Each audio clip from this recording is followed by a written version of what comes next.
আসসালামু আলাইকুম রহমতুল্লাহি ওয়া বারাকাতুহু। সবাই ভালো আছেন আপনারা?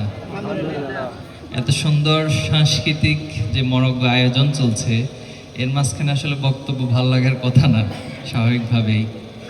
তো সবাইকে পবিত্র ঈদুল আজহার শুভেচ্ছা জানাচ্ছি। ঈদ মোবারক। তাকাব্বালাল্লাহু মিন্না ওয়া মিনকুম। আল্লাহ তাআলা আমাদের সকলের নেক আমলগুলো, ভালো কাজগুলোকে কবুল করে নিন এবং কাল কিয়ামতের মাঠে আল্লাহ তাআলা যেন আমাদের এই কাজগুলোকে নাজাতের উসিলা হিসেবে কবুল করেন। আল্লাহুম্মা আমিন। সম্মানিত উপস্থিতি, আমাদের সামনে সম্মানিত প্রধান অতিথি সহ মেহমানরা আছেন, ইনশাআল্লাহ কথা বলবেন আর আমরা সাংস্কৃতিক আয়োজন উপভোগ করব। আজকের আয়োজন যারা করেছেন নিঃসন্দেহে একটি লক্ষ্য এবং উদ্দেশ্য নিয়ে করেছেন। সংস্কৃতি মানেই হচ্ছে মানুষের আচার আচরণ, জীবনবোধ, মানুষের টোটাল লাইফ স্টাইলে সব কিছুর সমষ্টি নিয়েই সংস্কৃতি। কিন্তু আমাদের এই ভূখণ্ডের কিছু দুর্ভাগ্যজনক বিষয় রয়েছে। আমাদের এই ভূখণ্ডে বিভিন্ন সংস্কৃতিগুলো আমাদের উপর চাপিয়ে দেওয়া হয়েছে। আমরা যদি আমাদের জাতীয় আদর্শের কথা চিন্তা করি, একটি জাতি এত লম্বা ইতিহাসের পর আজকে এসে দাঁড়িয়ে কেউ আমরা এক কথায় বলতে পারি না যে এটা হচ্ছে আমাদের জাতীয় আদর্শ। আমাদের সংবিধানে মূলনীতি হিসেবে 4টি বিষয়কে অন্তর্ভুক্ত করা হয়েছে, আপনারা জানেন। একটাকে বলা হচ্ছে গণতন্ত্র, সমাজতন্ত্র, এরপরে হচ্ছে জাতীয়তাবাদ এবং ধর্মনিরপেক্ষতা। আপনি খুব স্বাভাবিকভাবে একাডেমিকলি বিশ্লেষণ করলে পাবেন যে প্রত্যেকটা মূলনীতি একটার সাথে কন্ট্রাডিক্ট করে। যেখানে আপনি সমাজতন্ত্র বলতেছেন আবার গণতন্ত্র বলতেছেন, এটা একটার সাথে কন্ট্রাডিক্ট করে। যেখানে ধর্মনিরপেক্ষতা বলতেছেন আবার হচ্ছে জাতীয়তাবাদ বলতেছেন, এখানে একটার সাথে কন্ট্রাডিক্ট করে। তার মানে হচ্ছে জাতিগতভাবে আমরা আমাদের জাতীয় আদর্শকে একটা কন্ট্রাডিক্টরি এবং দ্বৈত নীতির মধ্য দিয়ে যাচ্ছি। এজন্য মুসলিম মেজরিটি হওয়ার পরেও 90% মুসলমানের এই দেশে আমরা ইসলামের আদর্শের কথা মন খুলে প্রাণ খুলে বলতে পারি না। এবং বিগত যে 15টি বছর বা 17টি বছর ফ্যাসিবাদ কায়েম ছিল, আপনারা দেখেছেন যে ঢাকা বিশ্ববিদ্যালয়ের মতো জায়গায় সেখানে রমজান মাসে প্রোডাক্টিভ রমাদান আয়োজন করা হবে, আমাদেরকে আয়োজন করতে দেওয়া হয় নাই। যারা আয়োজন করছে তাদেরকে পিটায় এসব রক্তাক্ত করে দেওয়া হয়েছে। বিশ্ববিদ্যালয়গুলোতে ইফতার, রমজান মাসে ইফতারের প্রোগ্রাম আয়োজন করা হবে, বলা হচ্ছে না এটা করতে দেওয়া হবে না। কেন দেওয়া হবে না? জাতীয় অর্থনীতিতে সমস্যা আছে। কোরবানির সময় আমাদেরকে ক্যাম্পাসগুলোতে কোরবানির পশু জবাই করতে দেওয়া হবে না, যেটা আমরা এখন দেখতেছি পশ্চিমবঙ্গে মুসলমানদেরকে দেওয়া হয় নাই। অথচ 90% মুসলমানের দেশে বিগত সময়ে আমাদের সংস্কৃতিগুলোকে ঠিক এভাবেই আমাদেরকে নিজেদের মতো করে, জাতিসত্তার মতো করে বিকাশ সাধন করতে দেয় নাই। আলহামদুলিল্লাহ, আল্লাহ আমাদেরকে সুযোগ দিয়েছেন। এক্ষেত্রে এখনও পশ্চিমা সংস্কৃতির যে আগ্রাসন, এডওয়ার্ড সাইদ তার ওরিয়েন্টালিজম বইতে খুব চমৎকার একটা বিষয় বলছেন যে পশ্চিমারা তারা তাদের সংস্কৃতিকে সবসময় এক ধরনের সুপিরিয়রিটি যে কমপ্লেক্সিটি, সেটাতে তারা ভোগেন। আর প্রাচ্যের এই সংস্কৃতিকে তারা সবসময় আদারিং করেন।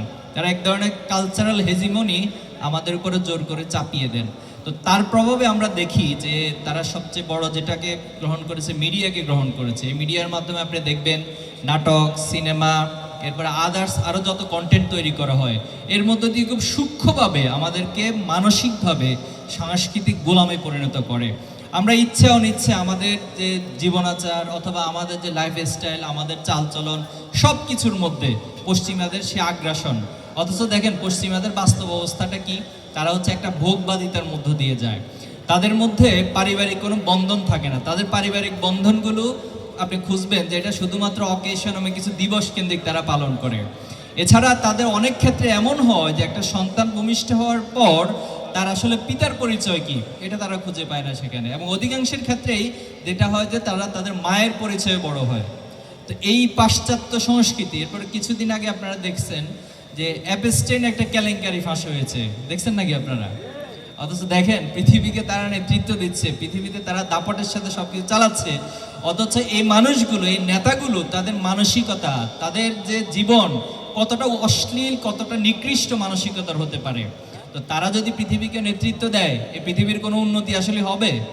হবে না। এই পৃথিবী শাইয়ামে জাহিলিয়াতের মতো যা কিছু ঘটতো আসলে কম্পারেটিভলি সেটাই ঘটে যাচ্ছে। এজন্য আমাদেরকে ইসলামী সংস্কৃতি এবং ইসলামিক জাগরণ তৈরি করতে হবে। ইনশাল্লাহ আমরা আশা করছি জুলাই আমাদেরকে সেটা চোখে আঙ্গুলি দিয়ে দেখিয়ে দিয়েছে। জুলাইতে আপনারা খুব সূক্ষ্মভাবে পাবেন সেখানে ঐক্য ছিল, যেটা ইসলামের মূল মেসেজ, উম্মাহ, যে সবাই ঐক্যবদ্ধ হয়ে যাওয়া। অন্যায়ের বিরুদ্ধে প্রতিবাদ করতে জানা। অন্যায়ের বিরুদ্ধে প্রতিবাদ করলে কি হবে? আমাকে মারবে। অন্যায়ের বিরুদ্ধে প্রতিবাদ করলে আমাকে মেরে ফেলবে, শহীদ করে দিবে। আপনি দেখবেন যে প্রজন্মের প্রত্যেকের মাঝে এই শাহাদাতের তামান্না তৈরি হয়েছিল। তার এটা কোত্থেকে আসলো? এটা আমার ইসলামের আদর্শ, ইসলামের জাগরণ থেকে এসেছে, যে আপনার জীবন চলে যাবে কিন্তু এরপরও আপনি কখনো অন্যায়ের প্রতিবাদ করতে কার্পণ্য বোধ করবেন না। তা আমি সর্বশেষ এই কথাটাই বলতে চাই যে আমরা আমাদের সংস্কৃতির যে বিপ্লব, যে ধারা, এটাকে সামনের দিনে এগিয়ে নিতে হবে। এবং আজকের যে আয়োজন হয়েছে এটা তারই একটি অংশবিশেষ। আরেকটা বিষয় এটার সাথে একটু অ্যাড করতে চাই যে মসজিদ ভিত্তিক সংস্কৃতি, এটা আমাদের সামাজিকভাবে উদ্যোগ নিতে হবে। এখানে যারা দায়িত্বশীলরা আছেন অথবা সমাজে যারা আছেন উদ্যোগ নিতে হবে। মসজিদগুলোতে নারীদেরকে নামাজের ব্যবস্থা করতে হবে, তাদেরকে আসার মতো সেই ব্যবস্থা যেন করা হয়। পাশাপাশি মসজিদগুলোতে আমাদের ছোটদেরকে যাওয়ার ব্যবস্থা, অনেক সময় যে ছোটরা গেলে আমরা মুরব্বীরা একটু রাগ করি যে এরা একটু দুষ্টামি করে, খেলাধুলা করে। এরা খেলুক না, দুষ্টামি করুক না। মসজিদে এসে যদি সেখানে খেলতে খেলতে তারা তাদের জীবনটাকে বড় করে, তাহলে এটাও তাদের মানসিকভাবে, তাদের মনের মধ্যে, তাদের জীবনের মধ্যে একটা ইম্প্যাক্ট তৈরি করে। তো আমরা চাই যে মসজিদগুলোতে মুরব্বীরা বসবে, তারা মাঝে মাঝে নিজেরা সেখানে একসাথে করে বসে গল্প করবে। ছোট ছোট বাচ্চারা যারা আছে, শিশু কিশোররা আছে, তারা গিয়ে তাদের কাছ থেকে গল্প শুনবে।